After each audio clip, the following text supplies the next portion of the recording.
आप सभी कक्षा 7वीं के छात्रों का स्वागत है। तो छात्रों, इस वीडियो में हम आपको कक्षा 7वीं जो आपका विषय विज्ञान है उसके 8 ग्रेड अभ्यास पुस्तिका की जो आपकी नई बुक आई है अभी सत्र 2024-25 की, उसके छात्रों पाठ 2 यानी कि प्राणियों में पोषण के संपूर्ण उत्तर देखने वाले हैं। तो करते हैं वीडियो को start. Like share and subscribe कर दीजिएगा आप सभी। यहाँ पर आप देख सकते हो पार्ट 2। यहाँ पर आपका जो पहले एक सारणी मिली है इसमें आपसे पूछा गया है, पहले तो आपको सहपाठी का यानी कि अपने दोस्त का जो आपके साथ पढ़ता है उसका नाम लिखना है और फिर प्रोटीन भोजन में शामिल करने के लिए क्या खाया ये लिखना है। तो देखो यहाँ पर हमने जो नाम लिखे हैं ये आप अपने दोस्तों के अनुसार बदल दीजिएगा। जैसे जो भी आपके दोस्त के नाम हो 10 नाम आप अपने दोस्तों के नाम डाल दीजिएगा। बाकी जो दूध, पनीर, मछली, दाल, मूंगफली है ये सब सेम टू सेम लिख दीजिएगा। बस यहाँ पर अपने दोस्तों के नाम लिख दीजिएगा। इसके बाद आप देख सकते हैं आपका पहला क्वेश्चन है वस्तुनिष्ठ प्रश्न। सही विकल्प चुनकर लिखिए। में कोई व्यक्ति उल्टी दस्त से पीड़ित है तो चिकित्सक उसे क्या लेने की सलाह देंगे? तो ORS घोल लेने की सलाह देंगे। इसके बाद है यदि किसी व्यक्ति में पित्त रस उत्पादन में कमी है तो पाचन की कौन सी प्रक्रिया सबसे अधिक प्रभावित होगी? तो पाचन में की कौन सी प्रक्रिया सबसे अधिक प्रभावित होगी? वो होगी रासायनिक पाचन, यानी कि बी नंबर का आपका राइट आंसर रहेगा।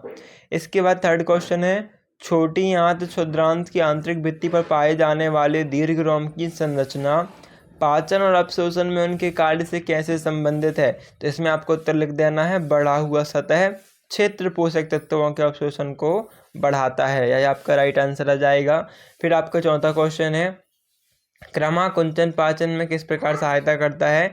तो आंसर आएगा यह मांसपेशियों की संकुचन के माध्यम से भोजन को पाचन तंत्र में ले जाने में मदद करता है। इसके बाद आप पांचवा क्वेश्चन देख सकते हैं जो कि क्षुद्रांत पाचन और अपशोषण के लिए एक महत्वपूर्ण स्थल माना जाता है। क्योंकि यह वह जगह है जहां पोषक तत्व में टूट जाता है और रक्त प्रवाह में अवशोषित हो जाता है। फिर आपका 1.2 क्वेश्चन है रिक्त स्थानों की पूर्ति कीजिए। तो यहाँ पर आपको उत्तर दिए गए हैं पर कौन सा सही उत्तर कौन से में आएगा आपको छांट कर लिखना है। तो देखो पहला क्वेश्चन है जटिल खाद्य पदार्थों का सरल खाद्य पदार्थों में विघटन कहलाता है। तो यहाँ पर आ जाएगा पाचन कहलाता है। ठीक है। फिर स्टारफिश खालिस्तान कैल्शियम कार्बोनेट के कठोर कवच वाले जंतु का आहार करती है ना? तो स्टारफिश करती है पहले, दूसरे का उत्तर। तीसरे में अंतर्ग्रहण, चौथे में श्वात कलिकाएं और पांचवें में आपको हाइड्रोक्लोरिक अम्ल उत्तर में लिखना है।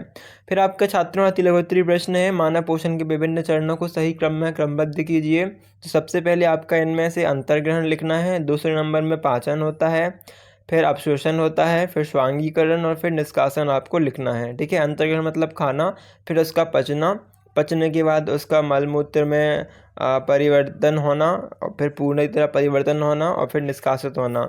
इसके बाद है आपका अगला क्वेश्चन पित्त कहाँ निर्मित होता है? उत्तर लिख देना है यकृत गहरे लाल भूरे रंग की ग्रंथि है जो उदर के ऊपरी भाग में दाहिनी दक्षिण और अवतरित अवस्थित होती है।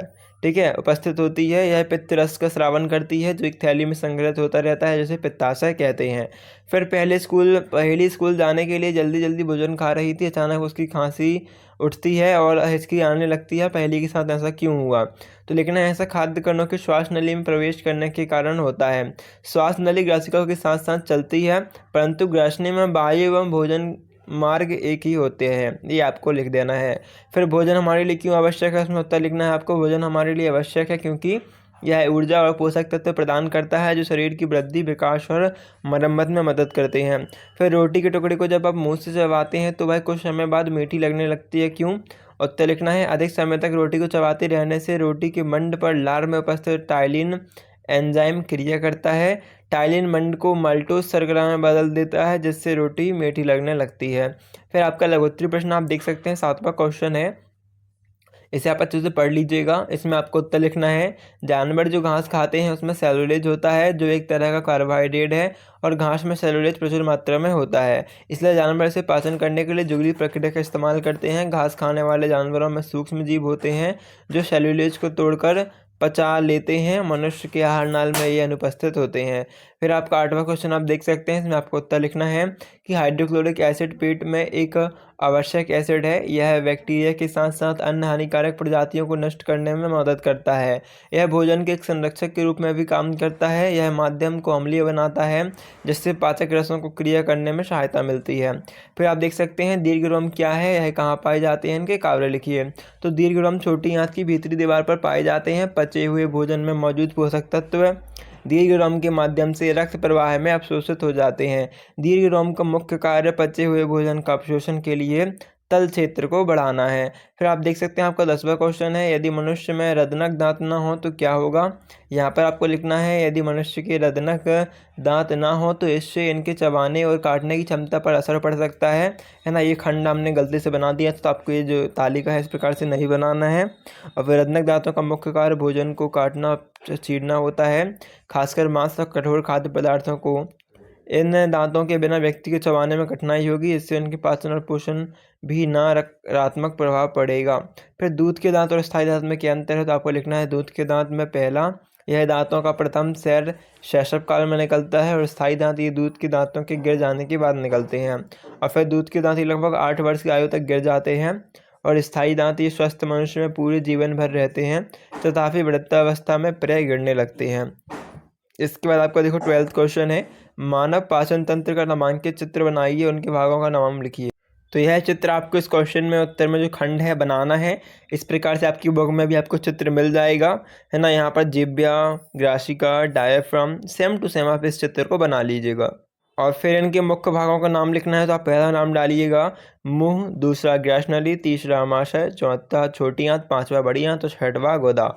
ठीक है। इसके बाद आपका 13वां क्वेश्चन है, निम्नलिखित क्रियाओं को संक्षेप में लिखिए। पहला है अंतःग्रहण, इसमें लिख दीजिएगा आहार को शरीर के अंदर लेने की प्रक्रिया अंतर्ग्रहण कहलाती है। भोजन का अंतर्ग्रहण मुख्य द्वारा होता है।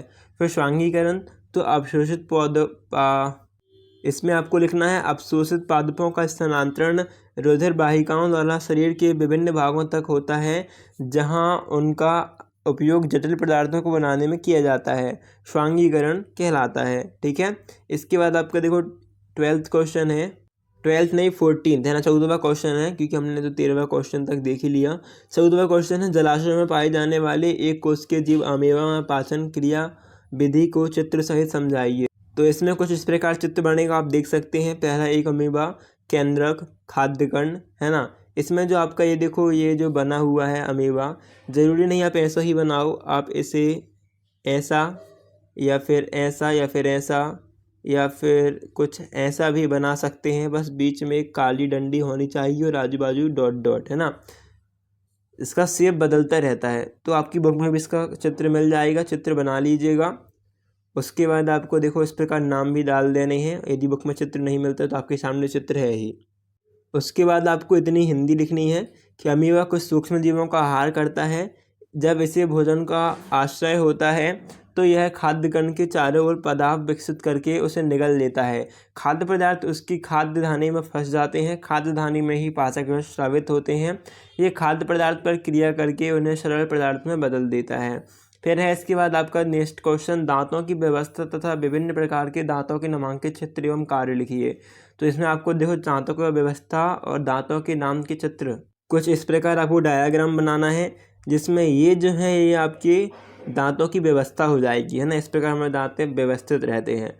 और विभिन्न प्रकार के दांत जो हैं ये हो जाएंगे, पहला चवर्णक, फिर इस टाइप से जो सबसे आखिरी में है वो चवर्णक है ना, आखिरी के 3।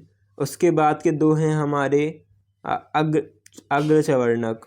फिर जो किनारे के 2 हैं ये हैं हमारे रचनक, और स्टार्टिंग के जो 4 हैं वो कृंतक दांत हैं। ठीक है, ये आपको लिखना है। और नीचे लिख देना है दांतों की व्यवस्था तथा विभिन्न प्रकार के दांत।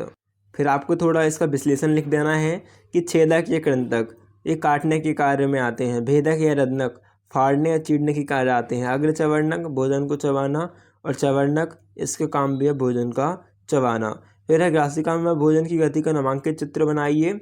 और फिर इसके बाद है घास खाने वाले जंतुओं में पाचन का नामांकित चित्र बनाइए।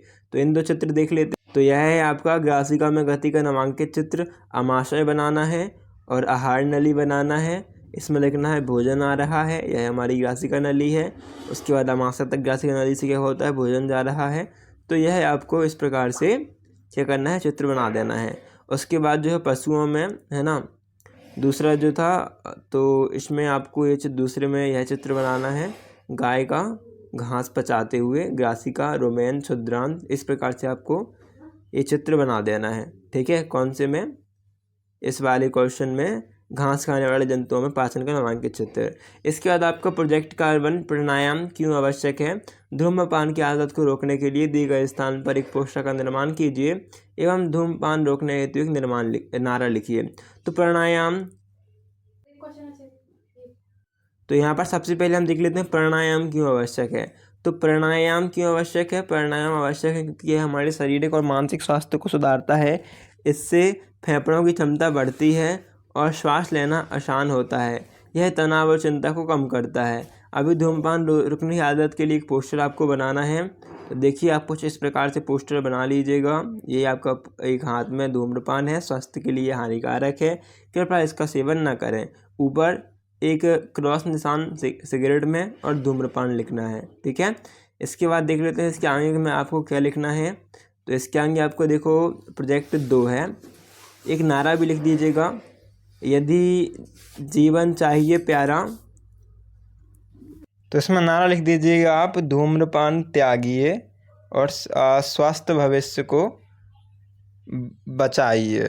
ठीक है, और भविष्य को बचाइए, धूम्रपान त्यागिए, भविष्य को बचाइए, इस प्रकार से अपना नारा लिख लीजिएगा। इसके बाद प्रोजेक्ट 2 है कि जीवन रक्षा घोल कैसे बनाया जाता है, उसका उपयोग लिखिए। तो लिखना है, बनाने की विधि, सर्वप्रथम जल को उबालकर ठंडा कर लें, पहले उबालना है फिर ठंडा हो जाने देना है। इसमें 1 चुटकी नमक एवं चीनी घोल दें। इसके बाद उपयोग दस्त के दौरान पानी की कमी को पूरा करता है, शरीर में पानी की कमी को पूरा करता है, उल्टी या बुखार के समय उपयोगी है। ये आप उत्तर में लिख दीजिएगा। तो छात्रों, धन्यवाद वीडियो देखने के लिए। मिलते हैं अगले वीडियो पे। वीडियो अच्छी वीडियो को लाइक, चैनल को सब्सक्राइब, वीडियो को शेयर कर दीजिएगा दोस्तों के साथ। तब तक के लिए धन्यवाद।